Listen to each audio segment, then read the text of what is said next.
오늘 마가복음 10장에 있는 말씀을 근거로 해서 세상 영광보다 섬김의 영광을 따르라 라는 제목으로 은혜를 나누기를 원합니다.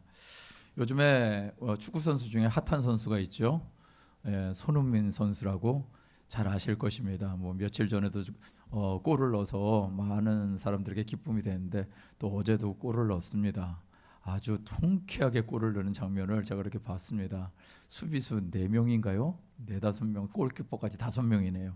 5명을 제끼고 골 정가운데에다가 골인을 했습니다. 사람들이 엄청 환호했습니다. 손흥민 선수가 세리머니를 하는데 그 모습을 보는 것만으로도 막 내가 넣은 것 같더라고요. 그런데 그것을 보고 있는 영국 관중들이 진짜 흥분하는 것입니다. 완전히 그냥 그 폭발적인 반응에 정말 사람들 손흥민 선수한테 그렇게 정말 흥분하고 완전히 왕팬이 됐겠구나. 아나운서들, 영국 아나운서들도 손흥민 선수가 없어서 이 토트넘이 안 됐다, 이런 얘기를 좀 할 정도로 와서 너무 기쁘다, 그런 얘기를 할 정도로 그렇게 손흥민 선수에 대해서 열광을 하고 있습니다. 이 선수가 교체를 됐습니다. 그래서 다른 선수가 채워줬는데도 이 벤치에서 쉬고 있는데도 카메라가 거기를 보여주고 있는 거예요. 또 거기다가 관중석에는 곳곳에 태극기가 있더라고요. 태극기가 한두 개 이렇게 어쩌다가 보이는 것이 아니라 곳곳에 태극기가 보이는 것을 보면서 이거 참 애국이 따로 없구나, 그런 생각도 들었습니다.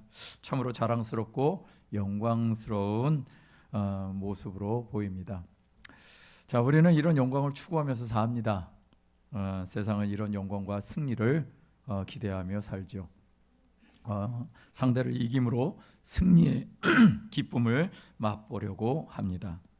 오늘 본문의 말씀은 저와 여러분들이 많이 아는 내용입니다. 그러나 이 앞에 있는 내용을 먼저 한번 살펴볼 필요가 있습니다.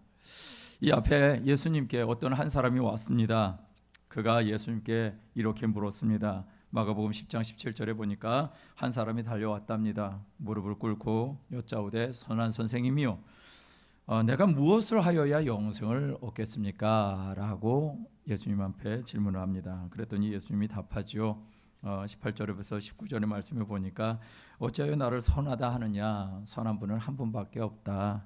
그런데 네가 정말 영생을 얻기를 원한다면 네가 계명을 알 것인데 그 계명 가운데 살인하지 말라, 간음하지 말라, 도둑질하지 말라, 거짓 증언을 하지 말라, 속여 빼앗지 말라, 내 부모를 공경하라 라고 말씀하셨습니다. 그러다 그가 대답을 합니다. 20절의 말씀에 보니까 선생님, 이것은 내가 어려서부터 지켰습니다 라고 얘기를 합니다. 확신이 참 대단한 것 같습니다. 이런 확신을 가지고 이런 말했다면 예수님도 거기에 대꾸를 하셔야 되지 않을까요? 그래, 네가 그렇게 말한다니 내가 말한 대로 다 했으니 영생을 받을 것이다 라고 이렇게 말씀을 해주셔야 될 것 같은데 예수님이 그렇게 말씀하시지 아니하시고 21절에 이렇게 말씀하시는 것입니다. 예수께서 그를 보시고 사랑하사 이르셨습니다. 내가 아직도 한 가지 부족한 것이 있다. 가서 내가 있는 것을 다 팔아 가난한 자들에게 나눠주라. 그리하면 하늘에서 보화가 내게 있으리라. 그리고 와서 나를 따르라 라고 말씀하시는 것이죠. 이런 예수님의 말씀 가운데 보니까 하늘에서 보화가 있다. 무슨 얘기일까요? 하늘에서 보화가 있다고 한들 우리가 누릴 수가 있겠습니까? 그 보화가 있다고 한들 하늘에서 통용이 되겠습니까? 정말 예수님이 이 말씀하신 이유가 무엇일까요? 하늘에서 보화가 있다, 하늘에 진정한 삶이 있고 영생이 있다 라고 말씀하시는 것이지요. 그 영생을 얻기 위하여 나를 따르라고 주님이 말씀하시는 것입니다. 그랬더니 이 사람의 반응이 22절에 나옵니다. 어떻게 나오는가요? 재물이 많은 고로 슬픈 기색을 띠고 근심하며 갔다라는 것이 이 대화의 결론이었습니다. 이 사람이 예수님을 만난 이유가 무엇이었을까요? 내가 무엇을 하여야 영생을 얻겠습니까? 라고 했는데 이것이 예수님을 만나러 온 이유였습니다. 그래서 정작 영생의 길을 가르쳐 주니까 어떻게 하는가요? 슬픈 기색을 띠고 돌아가는 것이었습니다. 진짜 영생에 관심이 있어서 온 것일까요? 영생에 관심이 있었다면 예수님이 말씀하신 대로 살려고 했을 것입니다. 그런데 돌아가 버리고 맙니다. 왜? 진짜 영생에 이르는 영광보다는 세상의 영광이 더 중요했던 것이죠. 오늘 본문의 말씀은 바로 이 사건 이후의 말씀입니다. 이 본문의 말씀을 통해서 예수님이 원하시는 영광의 삶이 무엇인지를 아시고 그 영광을 따라가시는 저와 여러분 되시기를 주님의 이름으로 축원드립니다. 두 가지 말씀을 드리겠습니다. 첫 번째는요, 제자들의 두려움의 원인을 강파라라는 것입니다. 한번 읽어볼까요? 시작. 제자들의 두려움의 원인을 강파라. 자, 이 사건 이후에 예수님의 행보와 그분을 따르는 제자들의 마음의 상태를 이렇게 말하고 있습니다. 32절 말씀에 보면은요, 예루살렘에 올라가는 길에 예수께서 그들 앞에 서서 가셨다라고 얘기합니다. 이 길을 조금만 좀 생각을 해볼까요? 학자들이 얘기하는 것은 이 여리고에서 예루살렘으로 올라갔을 것이다라고 얘기합니다. 여리고는 워낙 지대가 낮은 곳입니다. 기본적으로 해발보다도 훨씬 낮은 곳에 있고요. 그리고 오히려 예루살렘은 해발보다 훨씬 높은 곳에 도시를 형성하고 있죠. 그러다 보니까 당연히 올라가는 것은 당연한데 이 과정 길이요, 거의 사막 같은 길입니다. 유대 광야가 있고요. 그리고 거의 지나가는 길이 흙과 돌밖에는 없습니다. 이런 돌길을 걸어가시면서 주님이 뭔가를 생각을 하시는 것 같습니다. 잠잠히 뭔가 골똘히 생각하시면서 가고 계십니다. 그런데 주님을 따라가고 있는 제자들과 따르는 사람들은 뭔가 마음이 불편합니다. 그 불편한 것을 보니까 어떤 식으로 표현하냐? 그들이 놀라고 따르는 자는 두려워했다라고 성경이 얘기하고 있습니다. 예수님이 그들의 마음을 아셨을까요? 이어서 말씀을 하십니다. 33절, 34절 말씀을 보니까 예수님이 이런 말씀을 하시는 거예요. 보라, 우리가 예루살렘에 올라오느니 인자가 대제사장과 서기관들의 넘겨짐에 그들이 죽이기로 결의하고 이방인들에게 넘겨주겠고 그들은 능욕하며 침뱉으며 채찍질하고 죽일 것이나 그는 3일 만에 살아나리라 라고 말이죠.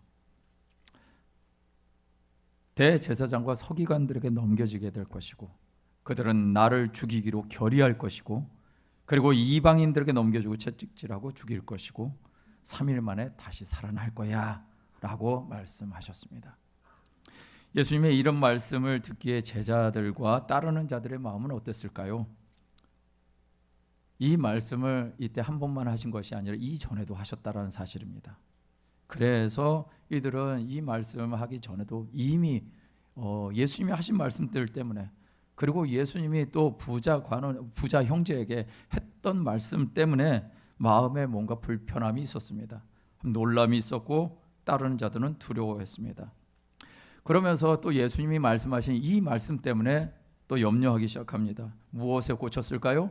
예수님은 분명히 당신의 고난 그리고 죽음 그리고 부활하실 것을 말씀하셨습니다. 그런데 이 제자들과 따르는 사람들은요, 예수님이 순환당하는 것 그리고 죽게 된다라는 것에 초점이 맞춰져 있는 것입니다.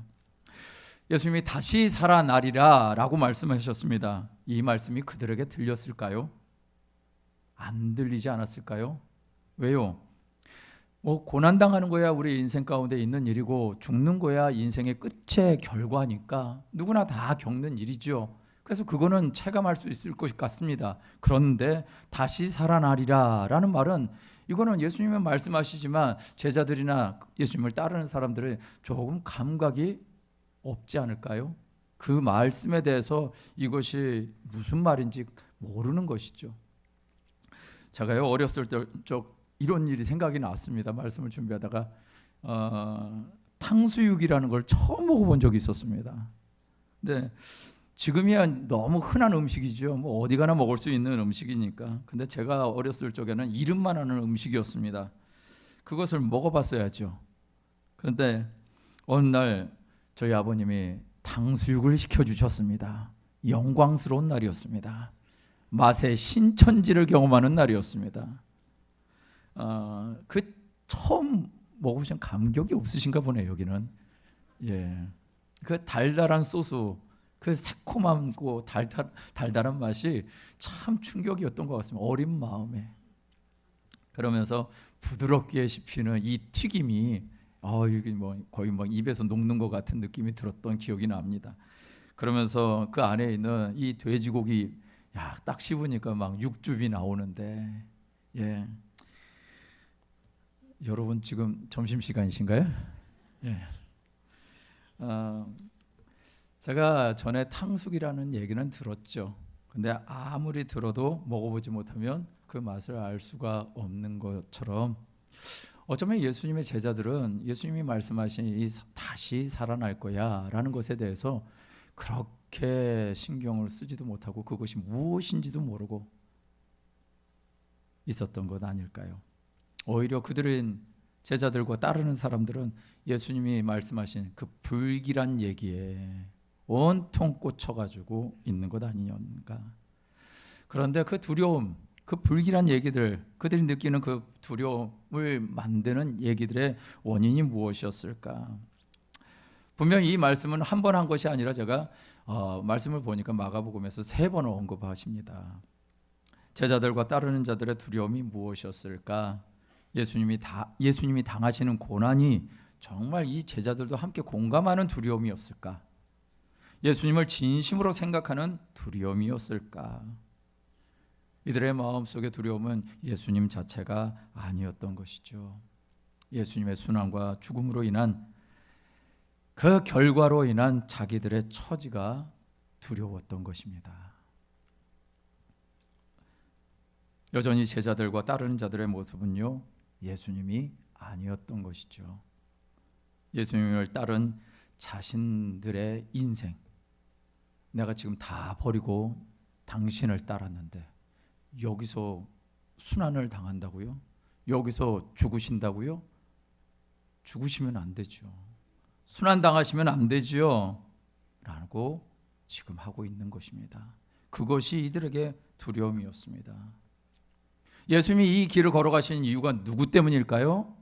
바로 자기 자신들 때문이었는데도 불구하고 이들은 예수님이 걸어가신 길을 이해할 수가 없었던 것입니다.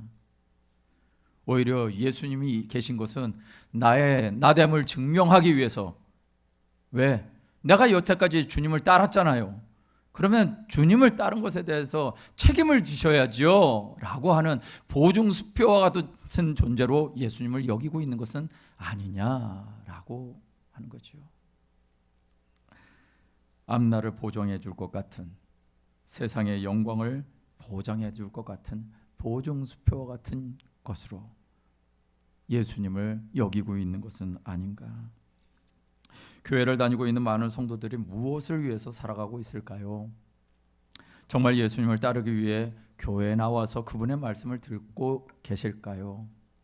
오늘 이 한 청년, 이 전에 있었던 한 청년이 예수님 앞에 영생을 어떻게 하면 얻겠냐라고 얘기를 해놓고는 그 영생의 길을 가르쳐 주니까 딴 길로 가버리는 것이 한 청년의 모습이었다면, 오늘 살아가고 있는 우리 성도님들의, 수많은 성도님들의 삶, 이 땅에 인구의 4분의 1, 아니 정확하게 얘기하면 10분의 1 정도 되는 예수를 믿는 사람들의 그 삶의 자리에도 이 질문 앞에 설 수 있는 믿음이 있으면 하는 마음이 있습니다. 제자들과 따르는 자들이 두려워한 이유는 예수님이 순환 당하시면 된다, 안 된다, 안 된다라는 것이었죠. 나의 소원을 이루어 주시기 위해서 예수님은 순환의 말씀을 하시면 안 되는 것이었습니다. 나의 평안한 삶을 이루어 주시기 위해서 예수님은 죽음을 말씀하시면 안 되는 것이었습니다. 제자들과 따르는 자들의 두려움의 본질이 무엇인가? 예수님이 아니라 자신의 미래였던 것입니다. 예수님의 삶이 무엇을 위한 삶이었는데, 예수님의 삶이 자신들의 구원을 위한 영광스러운 삶이었는데, 오히려 이런 예수님의 삶은, 이런 예수님의 선택은 그들에게 불안과 두려움을 가져다 주는 것이었습니다. 그러나 그것이 모든 인류에게 주시는 하나님의 축복이었던 것이죠. 저와 여러분들의 마음 가운데 어떤 두려움이 있으십니까? 오늘 그 두려움을 제거하여 버리시고 믿음이 있는 여러분의 진정한 미래, 영원한 미래를 주시기 위해서 자신의 삶으로 길을 내신 예수님을 정말 바라보고 사시는 저와 여러분 되시기를 주님의 이름으로 축원드립니다. 두 번째는요, 세상을 닮아가지 말고 예수님을 닮으라라는 것입니다. 함께 읽어볼까요? 시작. 세상을 닮아가지 말고 예수님을 닮으라. 할렐루야. 네. 자, 제자들의 두려움의 원인이 예수님이 아니라 자기의 미래 때문이었다라는 증거가 바로 이어지는 말씀에 나옵니다. 35절 말씀에 보니까 야고보와 요한이 예수님께 나옵니다. 그리고 예수님께 이렇게 얘기하는 것이죠. 선생님이요, 무엇이든지 우리가 구하는 바를 우리에게 하여 주시기를 원합니다 라고 말이죠. 그랬더니 예수님이 그래? 너희에게 무엇을 해주기를 원하느냐? 37절 말씀에 보니까 이렇게 얘기하는 것이죠. 주의 영광 중에서 우리를 하나는 주의 우편에 하나는 좌편에 앉게 하여 달라고 말이죠. 왜 제자들 안에 이런 일이 일어나는가요? 그들의 관심이 진짜 무엇인가요? 보니까 영광 중에 하나는 우편, 하나는 좌편에 앉게 해달라는 것이었습니다. 이 얘기가 나온 타이밍이 참 안타깝습니다. 왜? 예수님이 지금 당신의 순환 예고를 세 번째 한 타이밍이었습니다. 그런데 예수님이 그런 말씀을 하시는 것을 이해도 못했을 뿐만 아니라 엉뚱한 것을 요구를 하고 있는 것입니다. 그리고 이들은 예수님이 어떤 존재로 오시는지, 이 땅에 메시아가 어떤 존재로 오시는지에 대해서 성경 말씀을 다르게 해석한 것 같습니다. 이사야서 53장 2절에서 6절 말씀입니다. 여러분 이 말씀을 한번 같이 읽어볼까요? 시작. 그는 주 앞에서 자라나기를 연한 순 같고 마른 땅에서 나온 뿌리 같아서 고운 모양도 없고 풍채도 없은즉 우리가 보기에 흠모할 만한 아름다운 것이 없도다. 그는 멸시를 받아 사람들에게 버림을 받았으며 강고를 많이 겪었으며 질고를 아는 자라. 마치 사람들이 그에게서 얼굴을 가리는 것 같이 멸시를 당하였고 우리도 그를 귀히 여기지 아니하였도다. 그는 실로 우리의 질고를 지고 우리의 슬픔을 당하였거늘 우리는 생각하기를 그는 징벌을 받아 하나님께 맞으며 고난을 당한다 하였노라. 그가 찔림은 우리의 허물을 인하며 그가 상함은 우리의 죄악 때문이라. 그가 징계를 받음으로 우리는 평안을 누리고 그가 채찍에 맞음으로 우리는 나음을 받았도다. 우리는 다 양 같아서 그릇 행하여 각기 제 길로 갔거늘 야훼께서는 우리 모두의 죄악을 그에게 담당시키셨도다. 할렐루야. 예. 이 말씀이 성취되어야만 우리에게 구원이 있는 것입니다. 할렐루야. 예수님은 이 삶을 살기 위해서 이 땅에 오셨습니다. 그런데 여전히 이 제자들이 바라보고 있는 것은 무엇일까요? 이 제자들이 바라보고 있는 영광은 무엇일까요? 예수님이 바라보시고 계신 영광과 이 제자들이 바라보고 있는 영광이 같을까요? 오늘 말씀을 보면 메시아의 오심은 이런 영광인데 제자들이 바라보고 있는 영광은 당신이 영광 중에 임하실 때 무슨 얘기일까요? 정치적인 메시아인 것입니다. 이 땅에 로마의 압제를 이겨낼 수 있는 다윗과도 같은 골리앗을 무너뜨리는 왕 같은 그런 메시아를 요구하고 있는 것입니다. 정치적인 메시아, 그렇게 당신이 드러날 때 왕으로 등극할 때를 생각하니까 그 순간에 환상에 빠져버리는 것입니다. 그때 예수님이 말씀하십니다. 38절에 보니까 이런 말씀하셔요. 너희는 너희가 구하는 것을 알지 못하는도다. 내가 마시는 잔을 너희가 마실 수 있으면 내가 받는 침례를 너희가 받을 수 있느냐? 라고 물으시니까 제자들이 말합니다. 10장 39절 상반절에 이렇게 얘기합니다. 함께 읽어볼까요? 시작. 그들이 말하되 할 수 있나이다 라고 말이죠. 여러분 이 말 어떻게 생각하십니까? 여러분 실소가 나오십니까? 아니면 참 안타깝고 불쌍하다라는 생각이 드십니까? 왜요? 저와 여러분들은 이들이 어떻게 살지 알잖아요. 성령의 세례, 성령의 충만을 받기 전까지 이들이 어떻게 사는지 알잖아요. 그런 제자들을 향해서 예수님이 말씀을 이어가십니다. 39절 하반절에서 40절 말씀해 보니까 너희는 내가 마시는 잔을 마시며 내가 받는 침례 세례를 받을 거다. 내 좌우편에 앉는 것은 내가 줄 것이 아니라 누구를 위하여 준비되었든지 그들이 얻을 것이다 라고 말하고 계시는 것입니다. 여러분, 이 말씀 가운데 보니까 분명히 우리는 이 제자들이 어떻게 살 건지 아는데 예수님 뭐라고 말씀하셔요? 내가 마시는 잔을 너희가 마실 것이고 내가 받는 세례, 침례도 너희가 받게 될 거야. 자기의 뜻대로, 자기의 열심과 나의 노력으로는 이렇게 할 수 있다라고, 이렇게 살 수 있다라고 말을 하지만 절대로 못 살았는데, 못 사는 그들을 향해서 예수님이 어떻게 하시나요? 믿어주시더라는 것입니다. 예수님이 믿어주시는 것. 이런 상황 가운데 이 정치적인 야심은 이 예수님의 제자 두 사람에게만 있는 것이 아니더라는 것입니다. 자, 41절 보니까요, 열 제자가 듣고 야고보와 요한에게 대하여 화를 냈답니다. 열 제자 2명 빼고 12명에서 2명 뺀 10명의 제자가 이런 상황을 보면서 화를 냈답니다. 제자들이 왜 화를 냈을까요?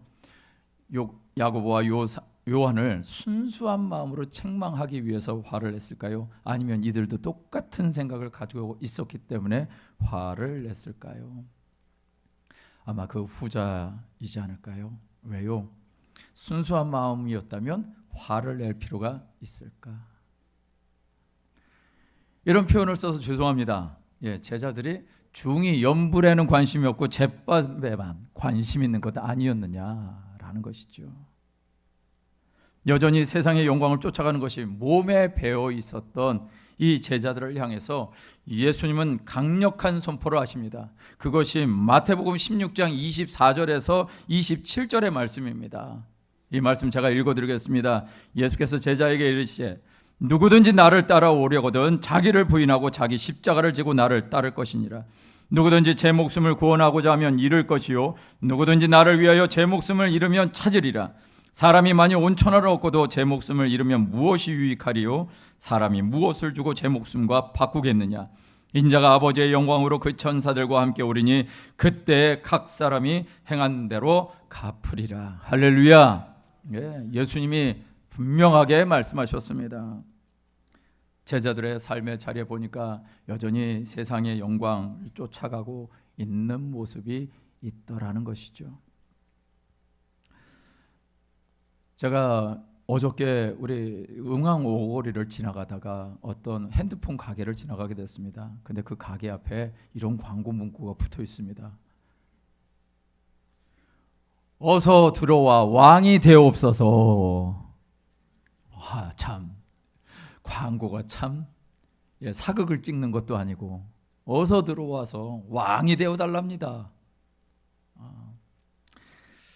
왕이 되보고 싶어하는 사람들의 심리를 알고 광고한 것이겠죠. 이 왕이 되고 싶어하는 사람들, 출세하고자 하는 것이 우리들의 마음입니다. 그런데 출세라는 말을 제가 좀 한자로 좀 찾아보니까 출자는 어떤 출이겠습니까? 나가다라는 뜻 아니겠습니까?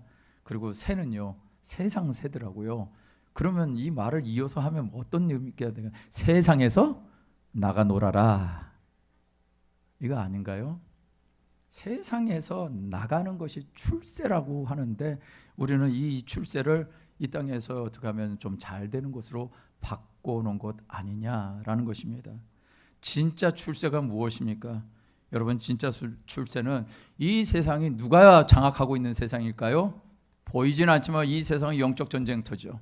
이 세상은 분명히 공중권세 잡은 자가 장악한 세상이라고 성경은 얘기를 하고 있습니다. 눈에 보이지 않지만 영적 전쟁을 하는 존재, 우리가 사는 그런 세상이고, 이 세상에서 마귀의 종노릇하면서 살아가고 있는 것이 이것이 인간의 모습인데 이런 삶에서 떠나서 나가라고 하는 것이 출세라는 것이죠. 할렐루야.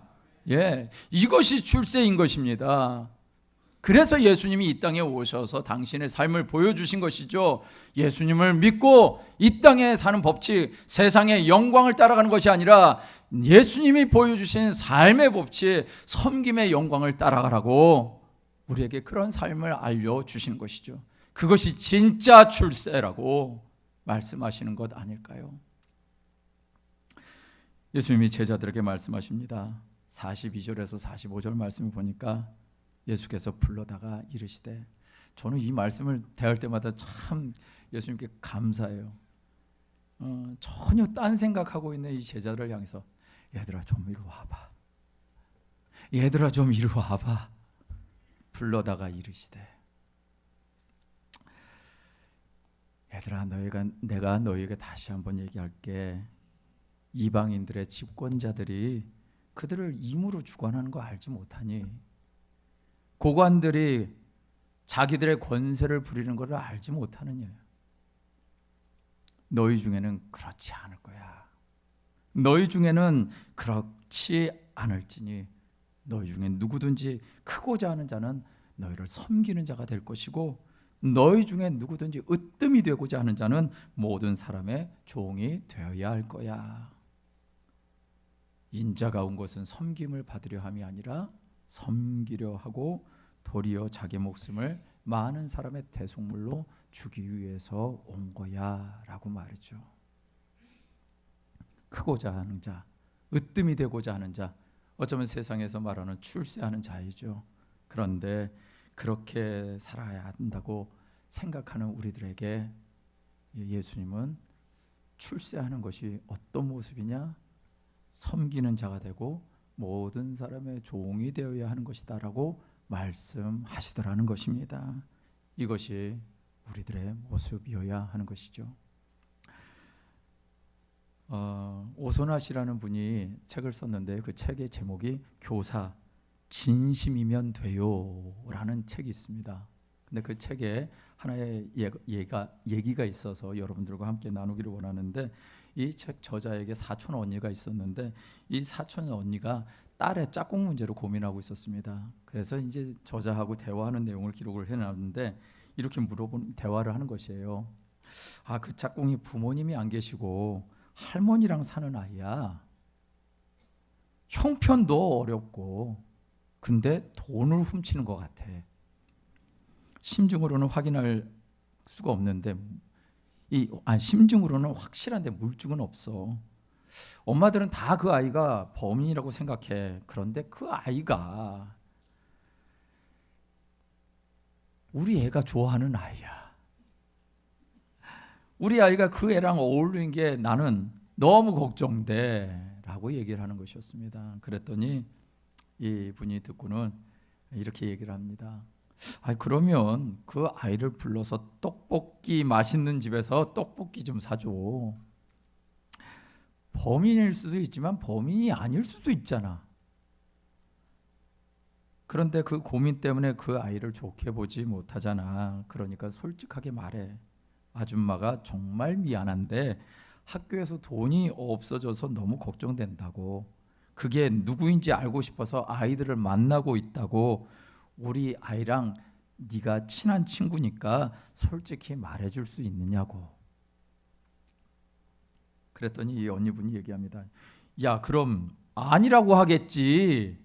그랬더니 아니라고 하면 한 번만 믿어줘. 어떤 아이에게나 한 사람이 필요해.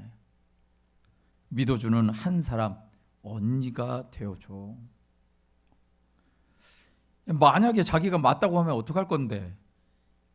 그러면 한 번만 용서해줘. 용서해주는 한 사람이 되어주면 좋으니까. 그 기억이 있으면 아이가 나아질까? 라고 했더니 이 작가가 얘기합니다. 아니, 아이가 살아. 아이가 살아 라고 얘기를 했다라는 것입니다. 여러분, 섬김, 섬김이 무엇일까요? 지극히 작은 겁니다. 제가 우리 그 전도사님 한 분한테 너무 이렇게 얼굴을 보니까는 초췌해가지고 다녀서 제가 한마디 했어요. 얼굴 좀 화장 좀 하고 다녀. 여자분한테 안 했습니다. 그렇게 보시지 마시고요. 우리 남자 전도사님한테 그런 얘기를 했어요. 그래서 제가 그렇게 말할 자격이 있는 사람은 아닙니다. 왜? 저도 안 꾸미기 때문에. 그래서 저도 막 그냥 환자처럼 보일 때가 있나 봐요. 우리 성도님들이 걱정을 해주시는데. 근데 제가 우리 전도사님한테 그랬어요. 자기 자신을 위해서 얼굴을 가꾸지 말고 우리 성도님들을 위해서 가꿔요 라고 했어요. 왜? 저도 그런 얘기를 들으니까. 누구 때문에 가꾸라고요? 내 주변에 있는 사랑하는 가족들 있는 또 우리 성도님들 때문에 가꾸라고. 나를 위해서 가꾸지 말고 주님 때문에 우리 성도님들 섬기는 것으로 가꾸라고. 무엇이 섬김일까요? 우리는 온통 나 자신을 위해서 섬길 때가 많습니다. 나 자신을 섬깁니다. 그런데 내가 섬겨야 될 누군가를 위해서 나 자신을 가꾼다면 그것이야말로 주님이 원하시는 작은 섬김이 되지 않을까요?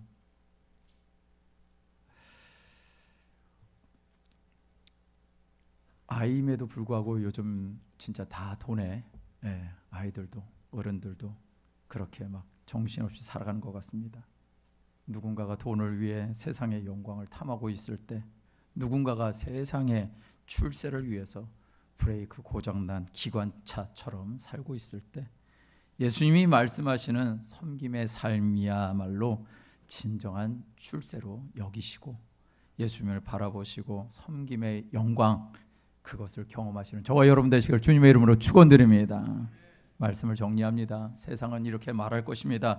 좀 괜찮은 삶을 살라고, 좀 높아지는 삶을 살라고, 좀 이름 날리며 살라고, 그래서 영광스러운 자리 우측과 좌측에 있으라고 그렇게 계속해서 얘기할 것입니다.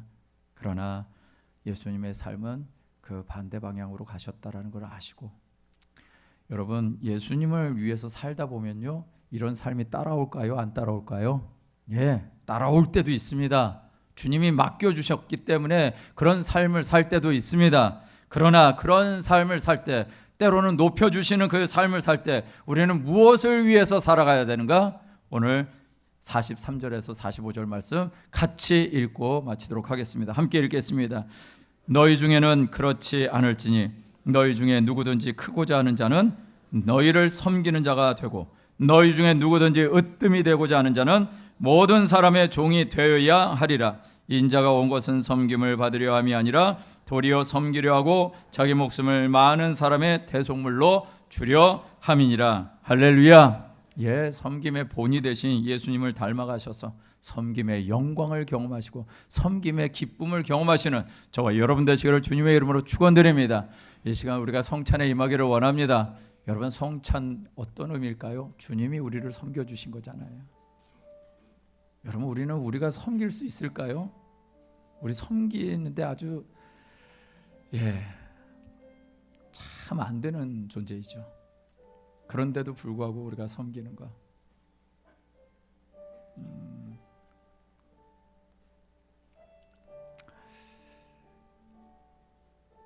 요즘에 계속 우리 권사님들이 하나님의 부르심을 받고 있습니다. 좀 전에도 우리 권사님 한 분이 하나님의 부르심을 받았습니다. 좀 전에 가신 우리 권사님도 그렇게 제가 오는 것을 미안해 하셨어요.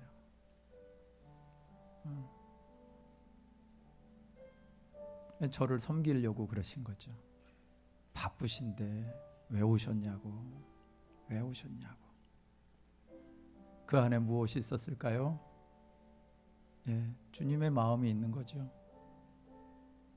주의 종을 위하는 마음이 있고 생각하는 것이 있는 거죠. 오늘 성찬이 주님의 마음이 느껴지는 성찬이 되셨으면 좋겠습니다. 주님이 우리를 향해서 배려하셨습니다. 이거 기념해줘. 내가 비록 이 고난의 시간을 걸어갔지만, 그리고 내가 너희를 떠날 거지만, 그러나 내가 너희를 떠나 끝나는 것이 아니라 나는 너와 영원히 함께 있을 거야. 그래서 이걸 기념해 주라고 우리 주님 말씀하셨습니다.